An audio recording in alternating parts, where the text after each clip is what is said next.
ترکی اور شام کا حالیہ زلزلہ اتنا شدید ہے کہ ترکی میں 1 صدی کا اس سے شدید زلزلہ نہیں آیا کوئی۔ جس سائنٹسٹ نے ٹرکی کے زلزلے کی 4 دن پہلے پیشن گوئی کی تھی، اس نے بھارت اور پاکستان کے بارے میں بھی پیشن گوئی کی ہے۔ وہ کیا ہے؟ آپ کو اس ویڈیو میں بتاؤں گا کہ بھارت اور پاکستان میں اگلے چند دن میں زلزلہ آ سکتا ہے یا نہیں۔ ترکی اور شام میں اس وقت قیامت صغریٰ کا منظر ہے، ہر آنکھ اشبار ہے۔ اب تک کی اطلاعات کے مطابق 5000 سے زیادہ لوگ جو ہیں وہ اپنے خالق کے حقیقی سے مل چکے ہیں، اور ابھی لاکھوں کی تعداد میں لوگ ملبے تلے پھنسے ہوئے ہیں۔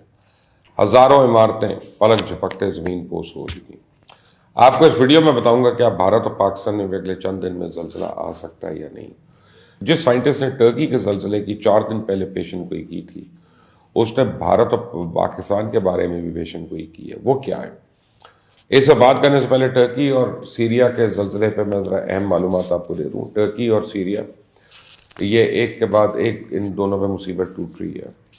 پہلے ایک زلزلہ آیا، اس کی شدت کا اندازہ لگانا مشکل تھا کیونکہ اس کی شدت اتنی زیادہ تھی کہ چند ہی لمحوں میں سب کچھ ملیا میٹ ہو گیا، اور اس کے تھوڑے ہی وقفے کے بعد دوسرے زلزلے نے قیامت گرا دی، اور اب رات گئے تیسرے زلزلے کے بارے میں بھی سنا جا رہا ہے۔ زلزلے کی شدت اتنی زیادہ تھی کہ 300 کے قریب اس کے آفٹر شاکس میں محسوس کیے گئے، اور ان کی شدت بھی 6 سے زیادہ تھی ریکٹر اسکیل پہ۔ تو اب تو حالات اتنے زیادہ خراب ہیں کہ لوگوں کو زندہ رکھنے کے لیے پانی اور آکسیجن تک کی کمی ہو رہی ہے۔ اس وقت قوم جو ہے اس کو سب سے زیادہ امداد کی ضرورت ہے۔ ریسکیو آپریشن بھی تیزی سے جاری ہے، لیکن خراب موسم اور طوفان کی وجہ سے بہت مشکلات کا سامنا کرنا پڑ رہا ہے۔ یہ اتنا بڑا سانحہ کیسے پیش آیا؟ اب حالات کیسے ہیں؟ ترکی اور شام کا حالیہ زلزلہ اتنا شدید ہے کہ ترکی میں 1 صدی کا اس سے شدید زلزلہ نہیں آیا کوئی۔ اس ویڈیو میں یہ بھی کوشش کروں گا کہ بتاؤں کہ زلزلے کے حوالے سے جو کچھ آپ جاننا چاہتے ہیں وہ معلومات میں آپ کو فراہم کروں، اور اگر کچھ نیا بھی سننا چاہیں گے تو نیچے کامنٹس کریے گا، میں کوشش کروں گا کہ اگلی ویڈیو میں اس حوالے سے آپ کو معلومات دوں۔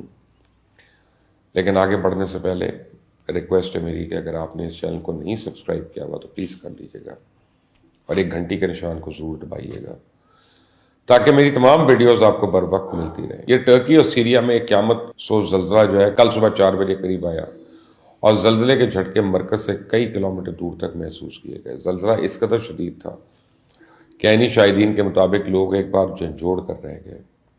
اس بعد کسی نے اپنی گاڑی میں پناہ لی، کوئی گھر سے باہر کسی خالی جگہ پہ پناہ کے لیے بھاگا، لیکن تباہی اتنی زیادہ ہوئی کہ کچھ ہی وقت میں ترکی کا ایک بہت بڑا حصہ تباہی کا منظر پیش کرنے لگا۔ ہسپتال، اسکول، دفاتر، رہائشی عمارتیں، کوئی چیز ایسی نہیں تھی جو اس سے بچی ہو۔ زلزلے کے مرکز کے پاس ہی شام کے پناہ گزین بستیاں تھیں، کیونکہ ترکی وہ واحد ملک ہے جہاں سب سے زیادہ شامی پناہ گزین آباد ہیں، اور اس زلزلے کے نتیجے میں کئی بستیاں راکھ کا ڈھیر بن گئیں۔ اب تک کی معلومات کے مطابق 571 بلڈنگ زمین بوس ہو چکی ہیں۔ شامی بستیوں کے ساتھ ساتھ شام کے کئی شہر اس تباہی کا نشانہ بنے۔ ڈماسکس میں کئی عمارتیں ریزہ ریزہ ہو گئی ہیں، اور لیبنن اور قبرص تک کے سولناک زلزلے نے تباہی کے نشان چھوڑے۔ انسان سکتے میں چلا جاتا ہے جب زلزلے سے پہلے اس زلزلے کی بعد کی صورتحال کو دیکھتا ہے۔ لوگ خوش ہیں، اپنی آنکھوں میں کئی خواب لیے سوئے۔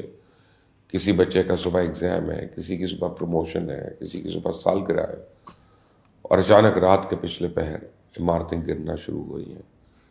کیا تباہ کن منظرنامہ ہوگا؟ یہ ترک شہریوں کے مطابق تو ان کو لگا کہ شاید قیامت آ گئی ہے، اس قدر تباہ کن صورتحال تھی۔ سیریا کی ویڈیو میں نے دیکھی ہے، ایک 18 سال کی بچی کو ملبے سے نکالا جا رہا ہے، چھت گری اور اس کا پورا خاندان ملبے تلے آ کے شہید ہو گیا۔ ایک اور ویڈیو تھی جس میں ایک شخص نے اپنے بچے کے لیے دعائیں کر رہا ہے۔ اس شخص کو تو نکال دیا گیا، لیکن اس کا چھوٹا سا بیٹا ابھی بھی ملبے کے ڈھیر کے نیچے پھنسا ہوا تھا۔ اس کا سر نظر آ رہا تھا، دھڑ ملبے کے نیچے تھا۔ شام اور ترکی کے ہر متاثرہ شہر کی یہی حالت ہے، لوگ دھاڑے مار کر رو رہے ہیں، لوگوں کے ہنستے بستے گھر اجڑ گئے، اور سب سے بڑی مشکل شام اور ترکی میں امدادی سامان پہنچانا، متاثرین کی مدد کرنا ہے، کیونکہ زلزلے کے نتیجے میں سڑکیں مکمل طور پر تباہ ہو چکی ہیں، فلائٹ آپریشنز متاثر ہیں، لوگ زلزلے کے مرکز یعنی مہاراشٹر تک پہنچنے کی کوششیں کر رہے ہیں، درمیان میں پھنس کر رہ گئے۔ پورے ملک میں پریزیڈنٹ اردگان نے ایمرجنسی نافذ کر دی ہے۔ لوگوں کو کم سے کم فون استعمال کرنے کی ہدایت کی جا رہی ہے تاکہ زیادہ سے زیادہ لوگ ان سے امداد کے لیے رابطہ ہو سکے اور ان تک جلدی پہنچا جائے۔ گاڑیوں کی لمبی قطاریں ہیں، کچھ مرکزی شاہراہیں بھی تباہ ہوئی ہیں۔ اسی سڑکوں پہ کئی 100 کلومیٹر تک گاڑیوں کی لمبی قطاریں ہیں۔ سڑکیں بڑی کھائی میں تبدیل ہو چکی ہیں، امدادی ٹیمیں بھی راستے میں پھنسی ہوئی ہیں۔ متاثرہ علاقے ایسی جگہ پہ کہ ان کا زمینی راستہ کافی حد تک منقطع ہو چکا ہے۔ 15 ملین کے قریب لوگ اس زلزلے سے متاثر ہوئے ہیں اور اس کا آپ اندازہ لگا سکتے ہیں کتنی بڑی تباہی ہے۔ اس وقت ترکی کو سب سے زیادہ دنیا کی ضرورت ہے، اور خوشائن بات یہ ہے کہ جب کسی ملک میں اس طرح کی آفت آتی ہے تو پوری دنیا ان کے ساتھ کھڑی ہوتی ہے۔ ٹرکی کے ساتھ بھی ایسا ہی ہے۔ اقوام متحدہ کی طرف سے بھی امداد کی یقین دہانی کہی گئی ہے۔ چائنا نے مدد کا اعلان کیا ہے۔ امریکہ کے پریزیڈنٹ جو بائیڈن نے بھی ٹرکی کی ہر طرح سے امداد کی بات کی ہے، چاہے وہ ریسکیو آپریشن ہو یا امدادی سامان، امداد کی یقین دہانی ہے۔ جاپان کی طرف سے ٹرکی میں ریسکیو ٹیمیں چلی گئی ہیں۔ یو اے ای کی طرف سے تو وہاں پہلے دن ہی سامان چلا گیا۔ شہباز شریف نے بھی اچھا فیصلہ کیا، اور اس ہولناک زلزلے کے فوری بعد پاکستانی ڈاکٹرز، پیرامیڈکس اور ریسکیو اہلکاروں پہ مبنی خصوصی ٹیمیں ٹرکی میں جاری ریسکیو مدد کے کاموں میں ہاتھ بٹانے کے لیے بھیجی جا رہی ہیں۔ متاثرہ علاقوں کو زیادہ ادویات کی ضرورت ہے کیونکہ زلزلے کے بعد ادویات کی قلت ہو گئی ہے۔ پاکستان کی طرف سے ادویات بھی بھیجی جا رہی ہیں۔ روس بھی ٹرکی اور سیریا دونوں کے لیے مدد کر رہا ہے۔ رشیا نے شام کے صدر بشار الاسد کو امداد کی یقین دہانی کرائی ہے۔ اس وقت ملبے تلے لوگوں کو سب سے زیادہ امداد کی ضرورت ہے کیونکہ وہاں نہ تو آکسیجن ہے، نہ پانی، نہ ہی کوئی دوسری کھانے پینے کی چیز۔ جیسے جیسے وقت گزر رہا ہے ملبے تلے دبے لوگوں کی ہلاکتوں کا خدشہ بڑھتا جا رہا ہے، اور یہ بھی خدشہ ہے کہ اگلے 48 گھنٹے میں ریسکیو آپریشن میں تیزی نہ آئی تو پھر حالات زیادہ ناسازگار ہو سکتے ہیں، پھر ملبے تلے دبے لوگوں کو بچانا تقریباً ناممکن ہوگا۔ ٹرکی کے ساتھ ساتھ شام میں بھی بڑی تباہی ہوئی ہے۔ 1500 کے قریب تو ہلاکتیں رپورٹ ہو چکی ہیں، یعنی جن کی میت ملبے تلے سے نکالی جا چکی ہے۔ اس کے علاوہ ابھی تک ہزاروں کی تعداد میں لوگ ملبے کے نیچے ہیں، اور یہ اپنی نوعیت کا واحد زلزلہ نہیں ہے، بلکہ اس سے پہلے بھی ٹرکی میں زلزلے آتے ہیں اور کافی شدید نوعیت کے زلزلے آتے ہیں۔ کچھ مہینے پہلے ٹرکی میں ایک زلزلہ آیا لیکن اس کی شدت اتنی نہیں تھی، اس لیے زیادہ تباہی نہیں ہوئی، لیکن 1999 میں ٹرکی میں ایک شدید نوعیت کا زلزلہ آیا، اور یہ زلزلہ اتنا شدید تھا کہ اس میں 30 سے 40 ہزار کے قریب شہری جو تھے وہ لقمہ اجل بن گئے۔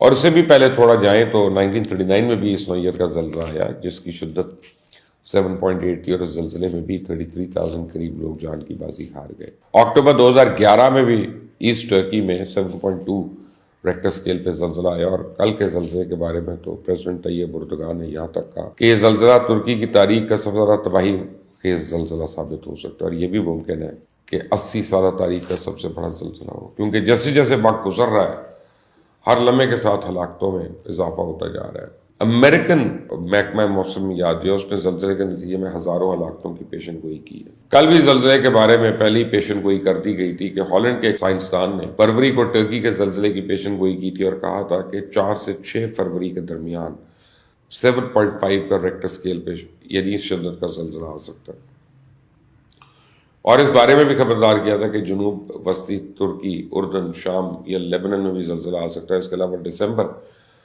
2022 میں بھی ایک سائنسدان نے اسی علاقے میں بڑے زلزلے سے خبردار کیا تھا۔